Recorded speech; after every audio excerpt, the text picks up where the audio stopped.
दोस्तों नमस्कार। आज पटना के उस ऐतिहासिक गांधी मैदान में जो रैली हुई है वो दरअसल रैला था। 10 लाख से ज्यादा की भीड़ बेकाबू हो चुकी थी जब राहुल गांधी मंच पर पहुंचे, जब तेजस्वी यादव ने दहाड़ा। और उस समय तो ऐसा लग रहा था कि जैसे समूचा पटना, बिहार और उत्तर प्रदेश सत्ता को बदलने के लिए बेकाबू है। ये वही मैदान है जहां कभी 5 जून 1974 को जयप्रकाश नारायण ने दिनकर की उन पंक्तियों को दोहराया था कि सिंहासन खाली करो कि जनता आती है। और उसके बाद इतिहास गवाह है कि आपातकाल लगा और आपातकाल के बाद होने वाले चुनाव में इंदिरा गांधी को सत्ता छोड़नी पड़ी थी। जनता ने बदलाव किया था। आज 10 साल के उस पूरे फासिस्ट सत्ता के तंत्र ने विपक्ष को ही नहीं बल्कि इस देश की जनता को भी हलकान कर दिया। विभाजन किया, तोड़ा, कहीं लिंचिंग हुई तो कहीं लव जिहाद के नाम पर लोगों को प्रताड़ित किया गया। बुलडोजर वाला न्याय भी चल रहा था तो दूसरी तरफ किसानों पर लाठियां, गोलियां, आंसू गैस के गोले छोड़े जा रहे थे। जो पहलवान बेटियां थीं उनकी असमत लूटी जा रही थी। मणिपुर में महिलाओं की इज्जत ही नहीं लूटी जा रही थी, जातीय हिंसा भी फूट चुकी थी। हजारों, लाखों, सैकड़ों लोग तो ऐसे ही दफन हो गए। नोटबंदी में गरीब और मिडिल क्लास तबाह हो गया। जीएसटी की मार ने उस पूरे व्यवसायी तंत्र को ध्वस्त कर दिया। इसलिए राहुल गांधी जीएसटी को गब्बर सिंह टैक्स कहते हैं। और रही सही कसर तो उस कोरोना काल में खत्म हो गई, जब कोरोना में सरकार को इस देश के लोगों के लिए काम करना चाहिए था। नरेंद्र मोदी खामोशी ओढ़े हुए चुपचाप बैठे हुए थे और देश की जनता सड़कों पर हकाल दी गई थी जानवरों की तरह।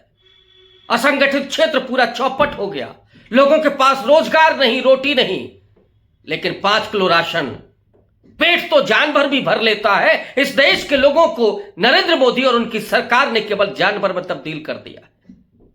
पहले सड़क पर हाँक देना और फिर 5 किलो की राशन में लगा देना, लेकिन शिक्षा, स्वास्थ्य, नौकरियां, बेहतरी, जीवन की गरिमा सब कुछ जैसे छीन लिया। और आज उसका रिफ्लेक्शन पटना के उस गांधी मैदान में दिखाई पड़ा, जहां लाखों लोगों के हुजूम के बीच में लालू प्रसाद यादव के बेटे पूर्व डिप्टी सीएम तेजस्वी यादव ने दहाड़ा और कहा कि अब ये जो इंडिया अलायंस है या जो आरजेडी है वो केवल माई नहीं है, उसमें बाप भी है। जिस पीडीए की बात होती आ रही है, दलित, पिछड़ा और आदिवासी की बात आ रही है, आज इंडिया अलायंस ने उससे आगे का कदम बढ़ा दिया। एक प्रोग्रेसिव लाइन ले ली कि सिर्फ इस देश में पीडीए की ही मुश्किलें नहीं हैं, मुश्किलें तो उनकी भी हैं जो 10 साल नरेंद्र मोदी के उस हिंदुत्व के नाम पर केवल स्तुति गान करते रहे मोदी जी का। मोदी जी के भक्त भी इस समय बहुत बेचैन हैं और हालात ये हैं कि भारतीय जनता पार्टी की राजनीति को कोई नैरेटिव नहीं सूझ रहा है। जब 22 जनवरी को राम मंदिर का उद्घाटन हुआ, ऐसे लगा कि जैसे इस हिंदुत्व की लहर में मोदी जी इलेक्शन जीत जाएंगे, लेकिन उन्हें खुद ही भरोसा नहीं था। 24 घंटे के भीतर उन्होंने कर्पूरी ठाकुर को भारत रत्न देने का ऐलान किया, फिर चौधरी चरण सिंह को भारत रत्न देने का ऐलान किया और नीतीश कुमार को अपने साथ जोड़ा, जयंत चौधरी को अपने साथ जोड़ा। और यह दिखाता है कि मोदी जी मुश्किल में है। उत्तर प्रदेश, जहां पर सपा और कांग्रेस एक साथ आ चुके हैं, 80 लोकसभा की सीटें हैं। बिहार, जहां 40 लोकसभा की सीटें हैं। तेजस्वी यादव ने जन विश्वास रैली निकाली। उस रैली के पहले जन विश्वास यात्रा कर रहे थे। राहुल गांधी से जहां यात्रा में शामिल होते हैं और उसके बाद फिर बिहार के लगभग प्रत्येक जिले को छूते हुए तेजस्वी यादव ने लोगों के बीच में जाकर के उस विश्वास को बहाल करने के लिए वो पूरी यात्रा की। और उस यात्रा का आज वो दिखा प्रभाव, जहां पर विशाल मैदान भरा हुआ था, मैदान के बाहर सड़कों तक भी लोग थे। तेजस्वी यादव ने लालू प्रसाद यादव की भी बात की। दरअसल औरंगाबाद में प्रधानमंत्री नरेंद्र मोदी ने तेजस्वी यादव पर सवाल खड़े किए थे, लालू प्रसाद यादव पर उंगलियां उठाई थीं और कहा था कि वो अपने वक्त को याद नहीं करते हैं, ये परिवारवादी लोग हैं। लेकिन तेजस्वी यादव ने आज याद दिलाया कि लालू प्रसाद यादव के रेल मंत्री रहते हुए क्या हुआ था। रेलवे घाटे से उबर करके लाभ में चला गया था, कुल्हड़ चलाए थे, प्रजापति यानी कुम्हार समाज के लोगों का उत्थान हुआ, उनको रोजगार मिला। और इसके अलावा लालू ने जो किया, खुद लालू के ही शब्दों में कहें तो उन्होंने दलित वंचित तबकों को स्वर्ग जरूर नहीं दिया, लेकिन स्वर दिया। जो भी दबा कुचला था, पिछड़ा था, मजबूर था, वो लालू प्रसाद यादव के समय पर उठ खड़ा हुआ था, सामंतवाद से सीधे टकरा रहा था। तेजस्वी ने यह भी कहा कि जो लोग अपने कुएं से पानी नहीं लेने देते थे, लालू प्रसाद यादव ने उस समाज को इतना मजबूत कर दिया कि वो उसने अपने कुएं खोदे, कुएं बनाए, और आज उसकी हालत यह है कि वो अपने कुओं से पानी ही नहीं पी रहा है, उसकी हिम्मत तो ये हो गई है कि वो उनको पानी भी पिला सकता है। तेजस्वी यादव की ये दहाड़ केवल बिहार में नहीं बल्कि समूचे उत्तर भारत में इसका प्रभाव होने जा रहा है। राहुल गांधी ने जिस ढंग से बात की, अपने बिल्कुल खास एजेंडे पर जिस ढंग से राहुल गांधी कायम हैं, बेरोजगारी के मुद्दे पर, महंगाई के मुद्दे पर, क्योंकि आज एक तरफ दिल्ली की सरहदों पर बरसते हुए पानी के बीच में वो किसान बैठा हुआ है जिसे मोदी जी दिल्ली नहीं घुसने दे रहे हैं। अमित शाह ने बैरिकेटिंग लगा रखी है, मोटी मोटी कीलें गाड़ रखी हैं।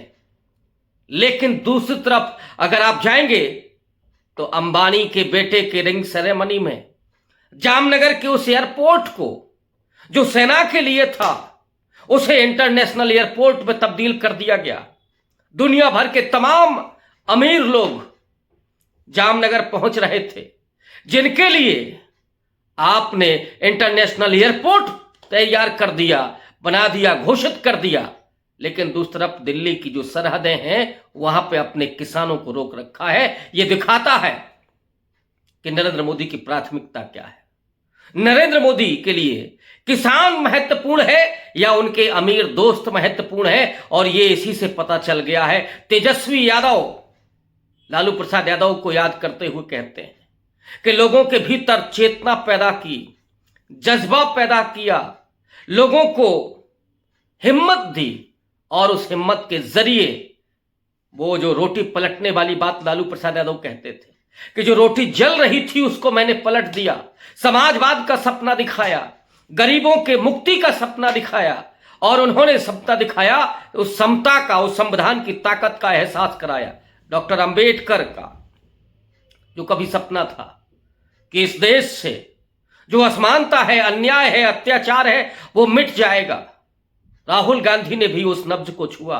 उन्होंने कहा कि आज देश में नफरत है, जबकि इस देश के लोग नफरत करना नहीं जानते, उनके डीएनए में नफरत नहीं है। लेकिन आज नफरत क्यों पैदा हुई है, उसका कारण है अन्याय, किसानों के ऊपर अन्याय जहां उनको एमएसपी नहीं मिल रहा है, नौजवानों का अन्याय कि वो डिग्री लेकर के खड़ा हुआ है सड़क पर लाठियां खाने के लिए, रोज पेपर लीक होते हैं और उनको खदेड़ दिया जाता है जानवरों की भांति। ये मजबूर हो गया है वो नौजवान, और इसलिए वो समय की ताक में बैठा हुआ है कि चुनाव आते ही वो नरेंद्र मोदी को सबक सिखाने के लिए तैयार है।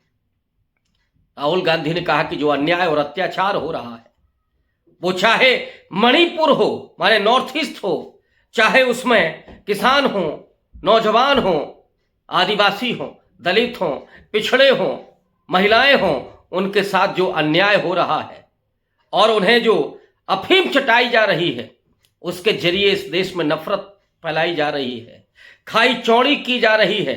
लेकिन जैसे ही देश में समृद्धि होगी, संविधान ठीक ढंग से काम करेगा, संस्थाएं मजबूत होंगी, सरकार उत्तरदायी होगी, ये जो विभाजन है, ये जो नफरत है, इसकी खाई पाटी जा सकेगी। आज पटना की गांधी मैदान से जो ऐलान जंग हुआ है वो दिखाता है कि ये सिर्फ आरजेडी की रैली नहीं थी, ये इंडिया अलायंस का आगाज था, ऐलान था।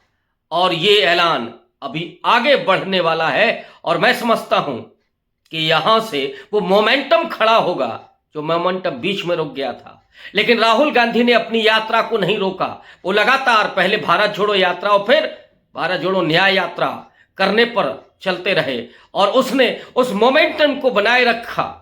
उसकी गति जरूर धीमी हुई, लेकिन आज ये रैली इस बात की गवाह है कि वो मोमेंटम बहुत तेजी पकड़ने वाला है और भारतीय जनता पार्टी को, नरेंद्र मोदी को कोई नैरेटिव नहीं मिल रहा है। मिलेगा भी क्यों? पूंजीपति तो वोट डालने नहीं आता है। पूंजीपति के पास कितना वोट है?